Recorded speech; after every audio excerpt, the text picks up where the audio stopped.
What if I told you that up to half of your employees are not appropriately placed inside of your company, and that by repositioning them without firing a single person or without even hiring a single person, you could increase your revenue by 50%? You'd probably think I was crazy. But that is exactly what we are doing inside of Temecula Winnelson, a plumbing and HVAC supply company in Southern California, where our governance work is projected to generate $7 million in additional revenue over the next 18 months. Not by cutting people, not by replacing people, not by adding a single new body to the payroll, but by finally seeing people for who they already are. Welcome back to the channel. If you aren't already yet, please subscribe so that way you know every time I create a new governance video, and like and follow along in the comments and tell me what is sitting with you and what you have questions about. So first, we're going to start with the problem that most companies do not realize that they have. Okay. A lot of companies have what I call a hidden misplacement crisis. Most companies assume that if someone is performing adequately in a role, they are placed correctly. Adequate performance is not the standard, it is the floor. Okay. What most companies have is a workforce full of people performing at about 40 or 50% of their actual capacity.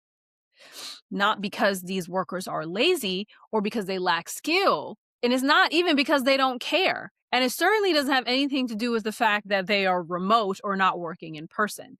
It's because they are literally in the wrong seat or the wrong position. They are being asked to give what they are not designed as a human being to give.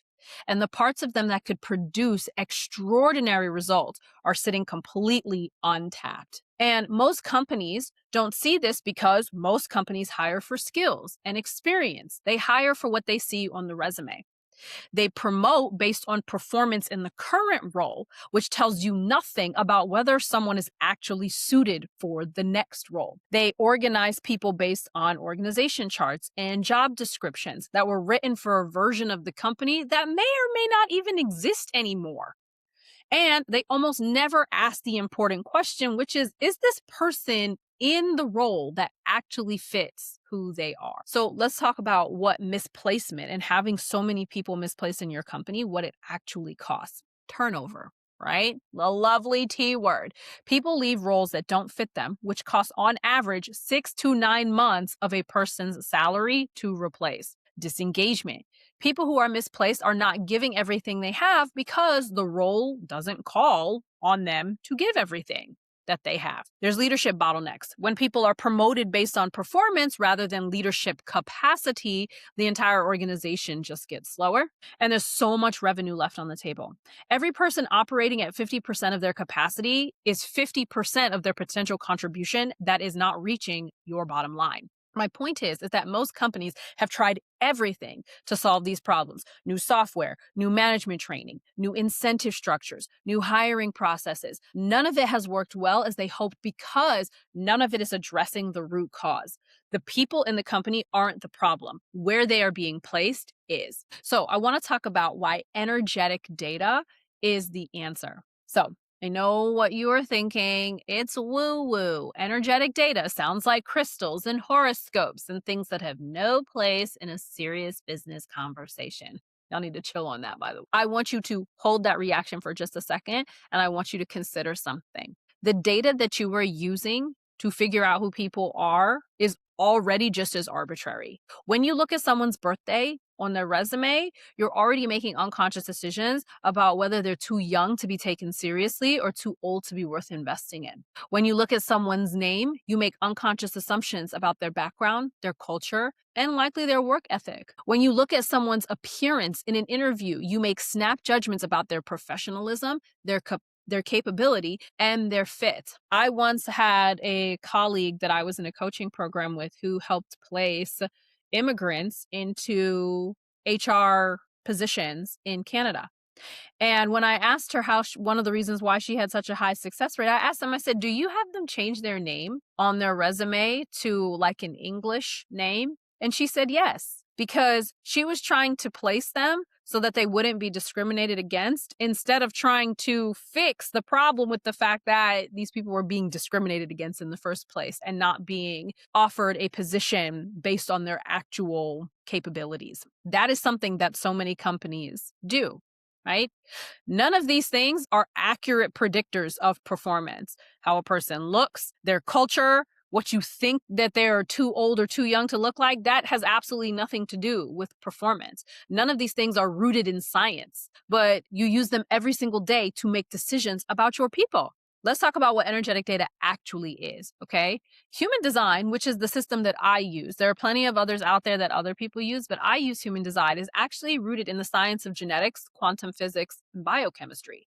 Okay. It is a map of how a specific human being is designed to operate, how they make decisions, how they process information, how they are designed to interact with others, what environments allow them to thrive, what conditions drain them. It tells you things that a resume cannot tell you and that an interview cannot reveal. It tells you whether someone is designed to initiate something or to respond to something, whether they're designed to work in sustained focus or in bursts of energy, whether they need to be in a leadership role or a support role in order to perform at their best, whether the environment they are in is designed to bring out their gifts or suppress them. Why is this the cheapest thing your company can do? Well, you've already paid for these people.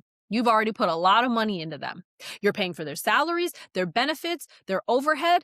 You're already carrying the cost of any disengagement that they have, their misplacement, their underperformance. Understanding their energetic data costs you nothing but time. And the return, repositioning people into roles and environments that fit who they actually are, is immediate and it's measurable. You're already judging people by their age, their appearance, their name, their skin tone, none of which tells you who they actually are or what they are actually capable of. Using certain energetic data like human design tells you who they actually are. And when you build your organization around who people actually are instead of who you need them to be, everything inside of your organization will change, including your bottom line. So let's talk about what we did at Temecula Winnelson. Okay. The first thing that I do inside of every organization is I don't look at an org chart. I don't audit their financials. I don't do leadership interviews. The first thing that I do I bring every employee into a room together and we do my workshop, which is called The Art of Going Inward. This is where I get to see and experience and talk to every person in the organization, not just through the filter of their job title or their performance review, but as human beings. I explain to them in language that they can understand who they are at an energetic level based in their human design. And I let them receive that. I watch what happens when someone hears for the first time in their professional life, this is who you actually are. And this is probably who you've been pretending to be in order to keep your job or to make everyone else happy. And what happens when we do this? A lot of people cry. A lot of people cry. And it's not because anything is wrong. It's because something finally feels right. And for the first time in a professional context, someone is seeing them, not their output, not their compliance, not their performance metrics. They are being seen as a human. And then I say something that really kind of changes the energy every single time in the room, is that you probably feel some kind of way about the position you're in right now. The restlessness, the frustration, the sense that you're capable of more, which is what so many people experience. That's not you feeling ungrateful. That's because you're probably misplaced. And you can see it on their faces, this relief of someone finally naming everything that they've been feeling. After this workshop, I take all of the data to company leadership and I walk them through what I see. If this person is a projector, then they are designed to guide and direct, but not to initiate. Putting them in a role that requires constant initiation and independent action is draining them and underutilizing their greatest gift, which is their ability to see systems and inefficiencies that most other people miss. I would say this person is a generator. They have sustainable energy for work they love and almost no energy for work they do not. What does their current role require of them? Is it work they are designed to love? I might say this person is an emotional authority. They cannot make good decisions quickly. Putting them in a role that requires rapid fire decision making is just not inefficient. It's actively working against who that person actually is. For each person, I give a leadership specific recommendation.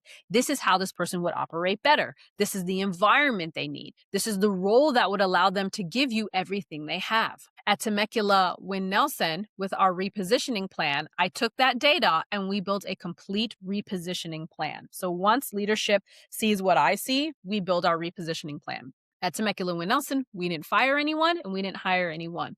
People were moved into roles and environments that fit their design. Some people moved into leadership positions because they were designed for that, but they had never been given that. And we had quite a few there. Some of them moved out of leadership positions because they had been promoted based on performance, but they were draining them and they weren't designed for that pressure. Some people's physical environments changed, where they sat, who they worked next to, what their day-to-day responsibilities look like.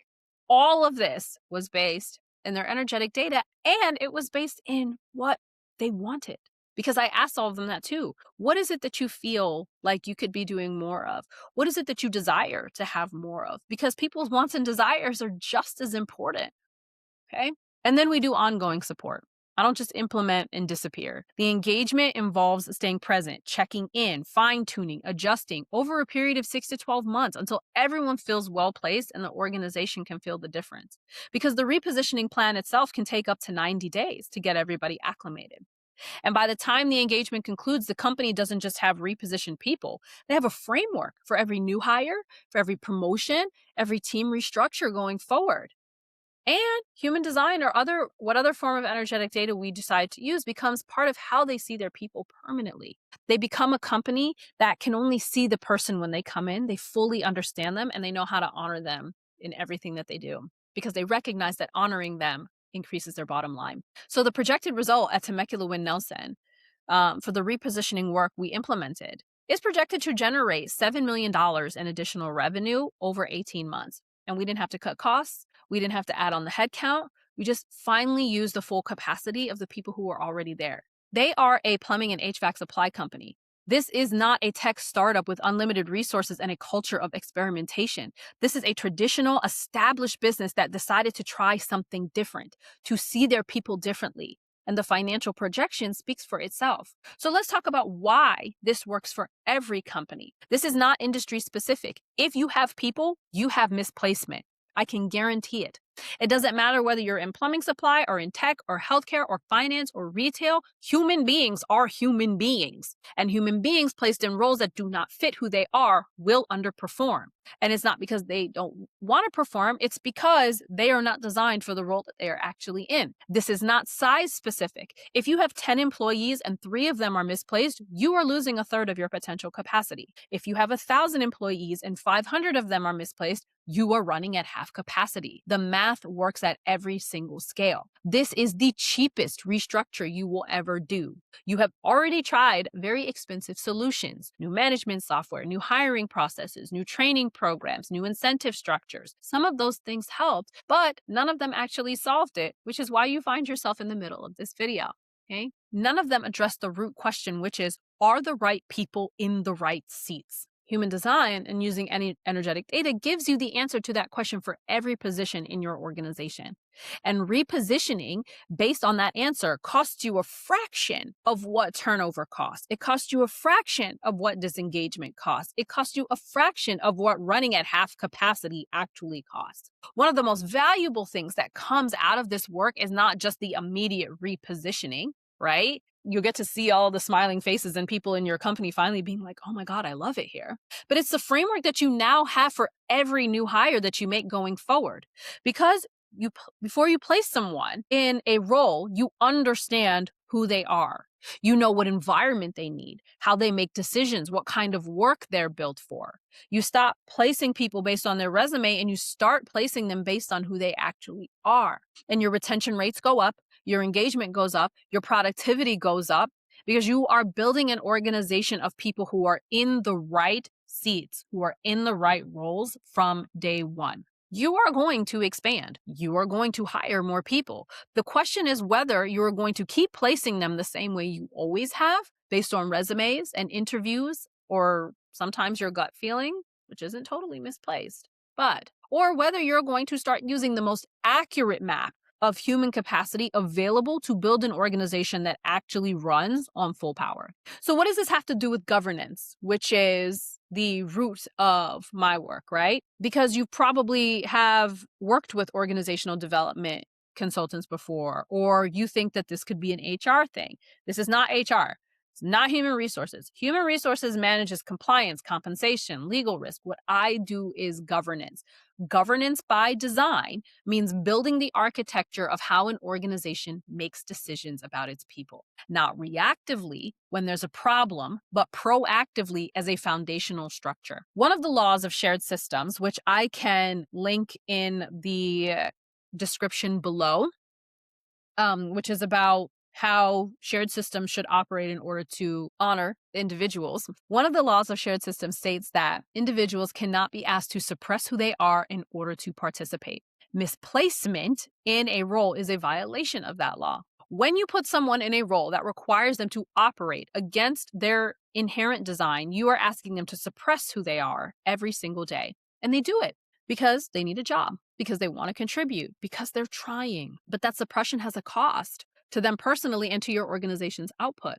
The sovereignty circle, which is also another video that I will link below, and talks about how individuals are governed, states that shared systems are supposed to replenish the individuals inside of them. A misplaced employee is not being replenished. They are being extracted from. Their energy, their engagement, their potential is being siphoned by a role that does not fit them. Repositioning is not just some nice thing that you can do. It is how you honor the sovereignty circle. It is how you build a shared system that sovereign individuals will choose to stay in. Every company that I work with thinks that they have a performance problem, a culture problem, or a retention problem. What they actually have is a governance problem. They have never built the architecture for seeing their people clearly. And human design is one of the most precise tools available for doing exactly that.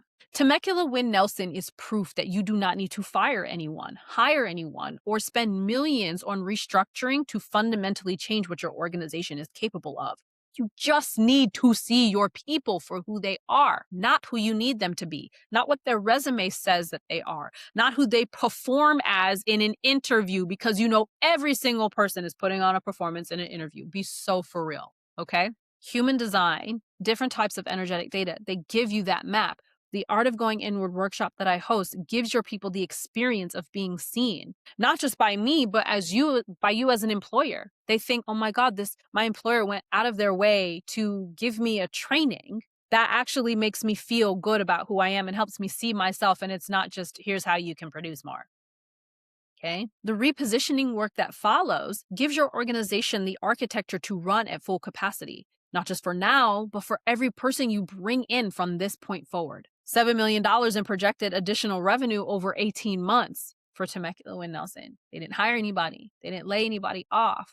They didn't have expensive restructuring, just governance. And so if you are leading an organization right now and you want to know what this looks like for your specific company, what your people's energetic data says about where they belong and what your organization is leaving on the table by not knowing, the links are in my bio for how you can bring me into your organization. And if you're watching this thinking, I've tried everything and nothing has worked, I want you to consider that you probably haven't tried seeing your people for who they actually are. And that's where we start. Let me know how you guys like this video. What questions do you have? Leave them in the comments, and I will see you guys on the next one.